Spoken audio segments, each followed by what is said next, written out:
Hi scholars, let's look at TEK 4.2e today.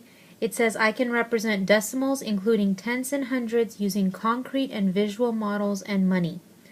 So I'm going to be using place value blocks, and I unfortunately do not have the money manipulatives, but I will do my best and draw it on the board to help you understand. So let's get started. The first thing I want you to see, the place value of decimals, is that there is a ones place, tens place, hundreds, thousands, 10,000s, 100,000s, and all that. That goes from here to the left. On the right, anything past the decimal, this is the tens place and this is the hundreds place. There is no such thing as a ones place, okay? Because if you think about it, when you look at this, you have ones, tens, hundreds. You have tenths, hundredths, thousands. So it's like ones is in the middle, and then everything to the right is a repeat of what's on the left, but it's TH at the end. Okay? So, again, there's no ones place. It starts with tenths and hundredths.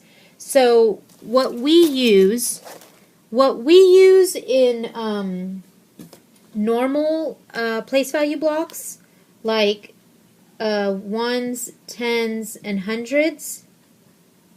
Hang on, let me just draw this real quick. So we have ones, tens, and hundreds. Usually for the ones block, we use these little cubes. For the tens block, we use this. For the hundreds block, we use one of these. And then for the thousands block, we have that big cube, which I don't have with me right now, but that's just what I'm going to draw. So what I want you to understand is that when you are thinking of decimals, decimals are smaller than 1. So, think of $1. $1.43. 43 cents is less than the $1. So, if I have this representing the ones place, whatever represents this and this is going to be smaller than that. Okay? So, just for a second, we use this little cube to represent the ones place. Just for 1 second, let's pretend this is the cube, the little cube for the ones place. Okay? So if we use that for the ones place, then for the tenths place, we use this, okay, because there's 10. And then for the hundreds place, we use this. The reason why is because if you think of ones place, you think of $1, okay? There are 100 cents in $1. That's why this hundreds block works well for a ones place when you're thinking about decimals. Okay? Now, this works great to represent tenths place because I need 10 of these to make $1. So it's like saying this is a dime. A dime is 1/10 of $1.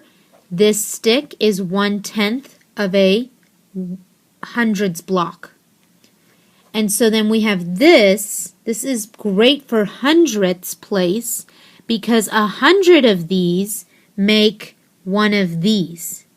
So this is like your penny. So this is your hundredths block. This is your tenths block. This is your ones block. This only works with decimals, okay? So like if you get a question that says which of the following best represents the decimal, 1.37, this is how you need to see it as. But if they gave you a question like which of the following best represents 137, then you need to go back to these kinds of blocks. I hope this is making sense. By the way, I found my thousands block. It's a flat picture, but it's there. So let's go back to place value decimals.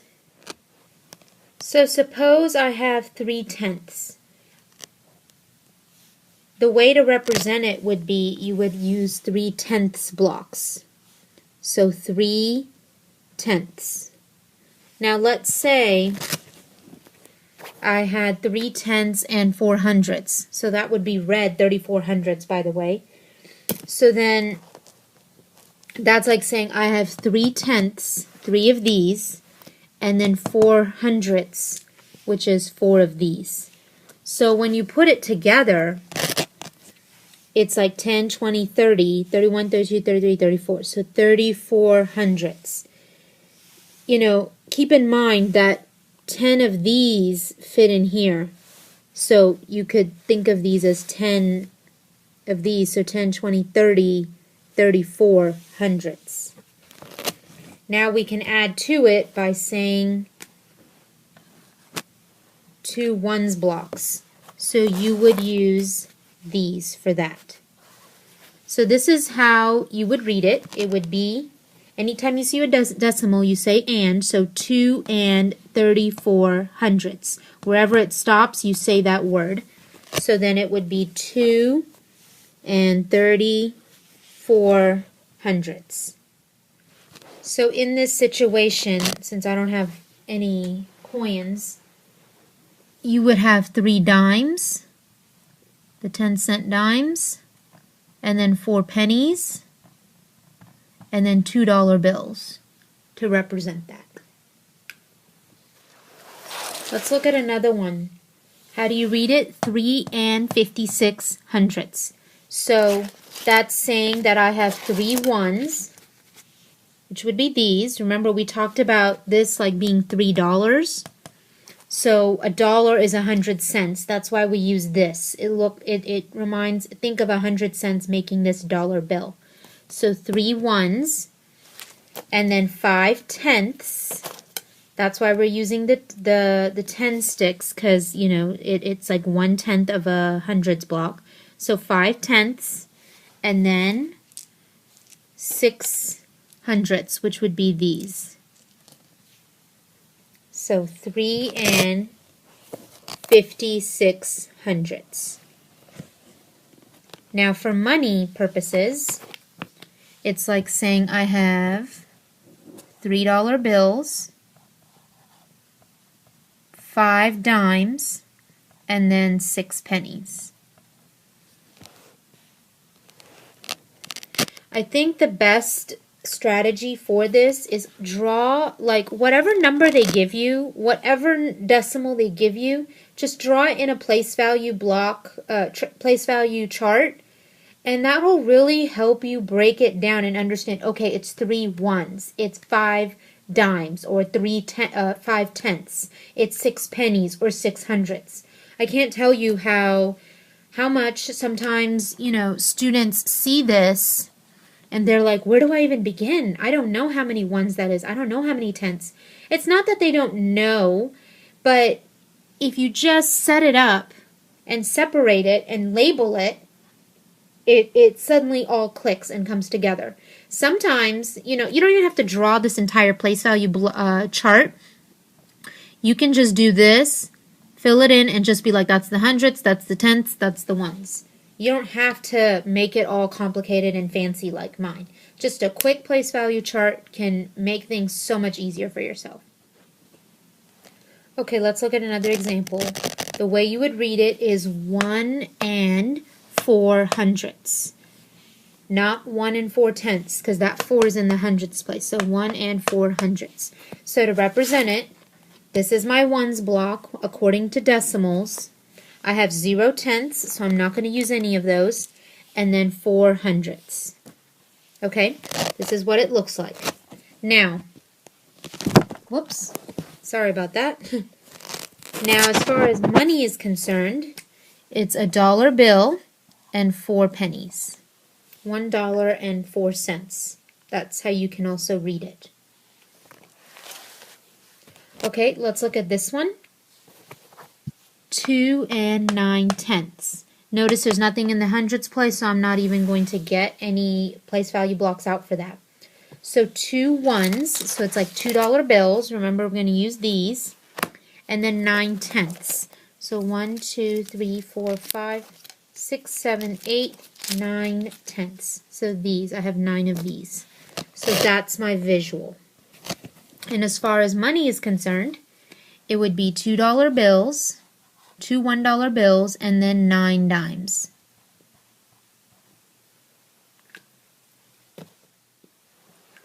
So I wanted to show you how you can draw to represent decimals. So this is like one of these. This is one of these. And then an X is the little cube, the hundredths place. So if I have 1 and 38 hundredths, I went ahead and just showed you that's the ones, the tenths, the hundredths. So there's 8 hundredths, there's 3 tenths, and then there's 1 ones.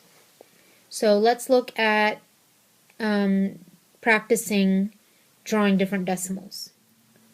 I want you to try and draw 2 and 45 hundredths. Press pause and then press play when you're ready. So ones, tenths, hundredths, 2 and 45 hundredths. So 2 ones would be 2 of these, 4 tenths, and 5 hundredths. It's that easy. You can also think of money, $2 bills, 2 $1 bills, 4 dimes, and 5 pennies. Here's another one I want you to practice. 3 and 6 hundredths. Press pause, draw, press play when you're ready to check. Okay, so ones, tenths, hundredths, 3 and 6 hundredths. So notice I have nothing in the tenths place, so 3 ones and 6 hundredths. 78 hundredths. So press pause and then draw and then press play when you're ready to check. So in this one, I can already tell there's no ones place, so just 7 tenths and then 8 hundredths. Last one, I want you to press pause, draw, press play when you're ready to check. Okay, so if you notice, nothing in the hundredths place, so there's going to be 2 ones, 9 tenths, but then I'm not going to draw any hundredths. So one last thing I wanted to share was looking at drawings on paper of decimals, but not the drawings that you've been drawing in the previous videos. So like here is what I'm talking about. So this is a hundredths block, but with decimals, remember we talked about this would be a ones block because a 1 is like $1 and 100 cents equal $1. So that's why 100 blocks together equal one whole, and so that's like $1. And so then you have your tens block here, but we're going to call it tenths when we talk about decimals. And then we have ones blocks here, but we call them hundredths blocks because one of these is like right here, and so there's 100 of them to make one whole. Okay, so if I were to represent 1 and 39 hundredths, I would be shading in one whole. Wait, before I do this. So if I were to represent 1 and 39 hundredths, I would have one of these, 3 of these, okay, and then 9 of these, okay. So this is what 1 and 39 hundredths looks like. So then now on here, 1 and 39 hundredths, okay. So then it's like 1 and 39 hundredths. I hope that's making sense. So you would see all these close together. I didn't have time to like cut them out and glue them and make a new one. I just wanted you to see that this is what you would see shaded in to represent 1 and 39 hundredths. So 2 and 8 hundredths. Notice I have no tenths in this one. So then here's my 2 ones. It's like $2. And then I would have 8 hundredths blocks. So this is what 2 and 8 hundredths look like. And then coloring it in, 2 whole, and then 8 of these.